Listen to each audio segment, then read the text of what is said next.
Akkuma jenne ilaala gaafiin tokkoffaan himoonni armaan gadii yoo sirrii yoo ta'an dhugaa yoo sirrii miti yoo ta'an immoo soba jechuun deebisii jedha. Akkuma kanaan dura isinii hime himoota sirrii hin taane soba jettanii deebistu, himoota sirrii ta'an immoo dhugaa jechuun deebistuu jechuudha. Filannoon haga meeqaa jira? Haga qubee haa jira. Haga qubee kaa jira. Akkasuma gaafiin lammaffaan ammoo gaafiin lammaffaan hin hojjedhuudha. Sadaffaanis, afuraffaanis, shanaffaanis akkasuma jechuu wanti addaan jiru waliin barbaanna. Gaafiin tokkoffaan himoonni armaan gadii sirrii yoo ta'an dhugaa yoo sirrii miti ta'an immoo soba jechuun deebisiidha. Gaafiin A irra jiru rogoonni paaralelogiraamii hundinuu walitti galoodha. Sobaa jechuudha. Sababni isaas paaralelogiraamiin danaa roga afur qabu ta'ee kan rogoonni cimdii lamaan wal tarree fi rogoonni wal fuullee yookiin wal tarree lamaan walitti galoo ta'anidha jechuudha. Malee rogoonni hundi walitti galoo miti jechuudha. Kanaafuu deebiin isaa maalidha? Sobaa jettaniin. Gaafiin tokkoffaan maalidha? Soba. Itti aansuun gaafiin lammaffaan tiraapiziyeemiin paaralelogiraamiidha. Soba kunis sababni isaa tiraapiziyeemiin danaa herrega keessaa danaalee diriiroo keessaa isa tokko eessanii dhugaadha. Garuu paaralelogiraamii warroonni jedhan adda lafa jiru. Paaralelogiraamii addaa warroonni jedhaman kanneen akka iskweerii, reektaangilii fi roombaasiidha. Kanaafuu tiraapiziyeemiin waan achi keessa hin jirreef paaralelogiraamii miti jechuudha. Deebiin isaa maal ta'a? Soba ta'a jechuudha. Itti aansuun gaafii caa irra kan jiru reektaangiliin kamiyyuu iskweeriidha. Soba kunis reektaangiliin iskweerii ta'uu hin danda'u. Akkasumas gaafii irra kan jiru ammoo safarri kofoota roombaasii hundinuu walqixa. Kunis soba. Maal isaatti walqixa garuu? Rogoonni isaa hundinuu walqixa. Garuu safarri kofoota isaa hundi walqixa miti jechuudha. Akkasuma dagadheen jiraa irra isinii deebi'aa ilaala. Iskweeriin kamiyyuu reektaangiliidha. Dhugaadha. Iskweeriin reektaangilii ta'uu danda'a. Garuu reektaangiliin iskweerii ta'uu hin danda'u jennaan. Argitanii? Isa kana. Safarri kofoota roombaasii hundinuu walqixaa jedha. Soba jenneen kana.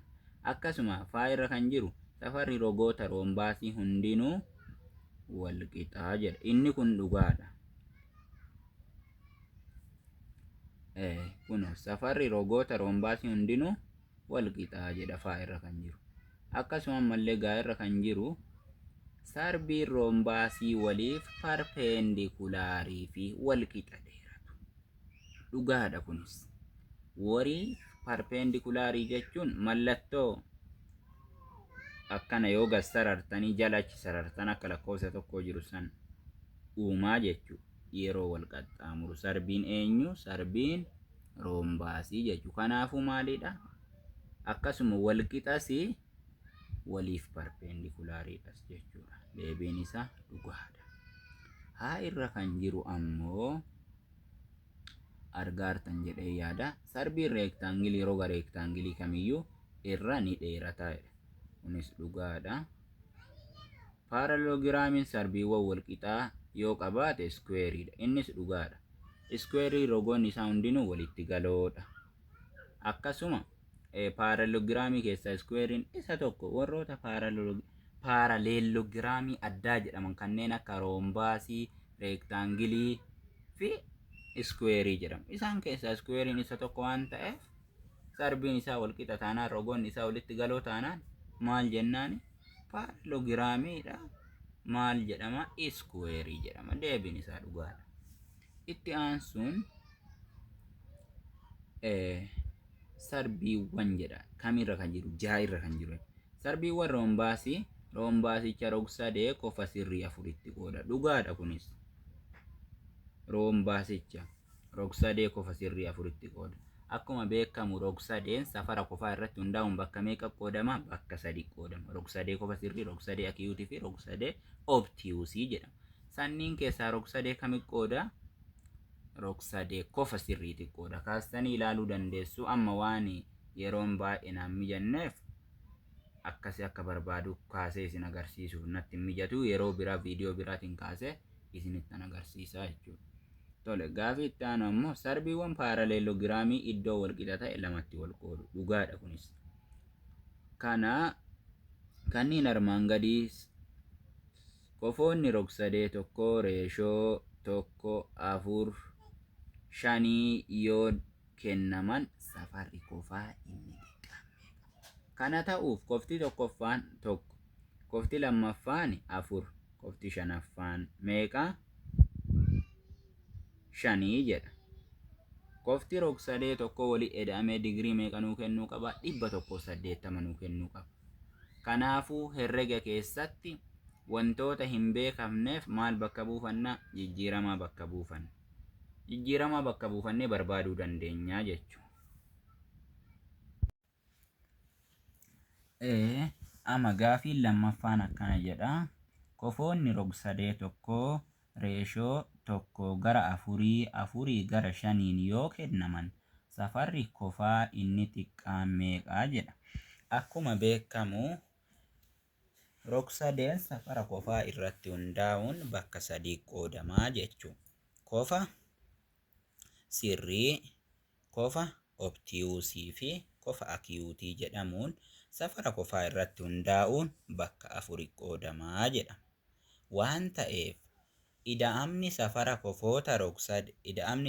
qofoota keessoo rog-sadee tokkoo 100 meeqa? 180 jechuudha. Kanaafuu reeshoon keenya kanuu kenname kun 180 yoo hin ta'u ta'e herreegni keenya sirrii mitii jechuudha. Waliin haa ilaallu. Gaafiin lammaffaan qofoonni rog-sadee tokko reeshoo 1:4:5 yoo kennaman safara qofaa inni xiqqaan meeqaa jedha. Qofti tokkoffaan 1 nuu kenname, qofti lammaffaan 4, qofti sadaffaan 5 jechuudha. Walii eda'amee 180 nuuf kennuu qabu jechuudha. Rog-sadee waan jedheef. Kanaafuu herrega keessatti wantoota hin beekamne maal bakka buufna? Jijjiiramaa bakka buufna jechuudha. Kanaafuu herrega keessatti qubee yookiin mallattoo wantoota hin beekamneef bakka bu'an jijjiiramaa jedhamu. Amma lakkoofsa nu haa kennu malee gatii qofa tokko guutuun nuuf kennee hin jiru jechuudha. Kanaafuu qofa kana xiqqa, kanatu guddaa fi kanatu giddu galeessa jennee murteessuuf safara qofaa argachuun dirqamaa jechuudha. Barbaachisaa qofa osoo hin taane dirqama. Kanaafuu waliin haa ilaallu.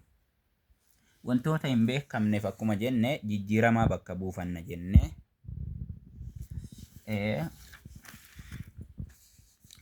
Gaafiin lammaffaan tokko xaa eda'uu 4, tokko xaa eda'uu 4, xaa eda'uu 5, xaa qixata 180 digirii jennaani jechuudha. Sababni isaas tokko xaa eda'uu 4, xaa eda'uu 5 xaa wanni jennuuf wanta hin beekamne barbaaduuf jijjiiramaa bakka buufna. Herrega keessatti qubee yookiin mallattoo wantoota hin beekamneef bakka bu'an jijjiirama jenna. Kanaafuu xaan qubee keessaa isa tokko jijjiiramaadha. Bakka buufan.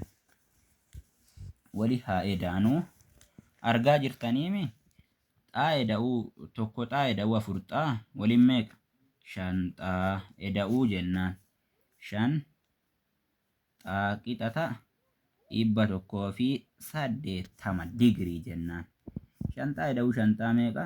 10 xaa qixata 180 digirii. Gama lamaanuu ka jijjiiramaan bira jiruuf irraa jechuudha. 10 tokko baay'isuu xaa fi xaan garaagarummaa waan hin qabneef xaan gabbu'aa qixata 0 hin baddii jechuudha. 18 tokko 18. Kanaafuu gatiin xaa kenna meeqa? 18 jechuudha. Argaa jirtan jedheen yaada. tokko xaa'ee da'uu 4 xaa'ee da'uu 5 xaa qixata 180 digirii. Sababni 180 digirii wanti jennuuf kofoon ida'amni kofoota keessoo rog-sadee tokko meeqa waan ta'eef 180 waan ta'eefi jechuudha. Kanaafuu amma maal goonare gatii xaa kenna argan. Gatii xaa kana bakka kana buufnee 180 nuun kennu taanaan herreegni kenna sirrii miti jechuudha. Kana jala sararree beekuu fi amanuu qabaan. Tole bakka sanaa buufnu gaafichi maal jedha? Tokko xaa'ee da'uu 4 xaa'ee da'uu 5 xaa qixata 180. Dhuguma 180 nuuf fidaa gatiin xaa kun isa jedhu. Gatii xaa yeroo bakka buufnu tokko xaa jechuun tokko baay'isuu xaa jechuudha. Gatiin xaa adda meeqa? 18 jechuudha. Tokko baay'isuu 18 eda'uu 4 baay'isuu 18 eda'uu 5 baay'isuu 18 qixata 180 digirii. Haa ilaallu. 18 baay'isuu tokko 18 eda'uu 18 baay'isuu 4 72 jennaan eda'uu jennaan. 18 baay'isuu 5 90 jennaan. Qixata no natti himtani 90 qixata 180. 72 eda'uu 18 meeqa? 90 eda'uu 90 qixata. 9 eda'uu 9 meeqa? 18 0 eda'uu 0 0. Kanaafuu 180 maaliidha? Digriidha. Asitti gaafii yoo qabaattan wanti isin dhibe yookiin wanti isiniif hin galle yoo jiraate koomantii jala barreessuu dandeettu jechuudha. Maaliif namni hin dogongora. Namni kamiyyuu dogongora irraa namni bilisa ta'e hin jiru jechuudha. Yoo yaada qabaattan illee achiin yaada qabdan barreessuu dandeettu. Kana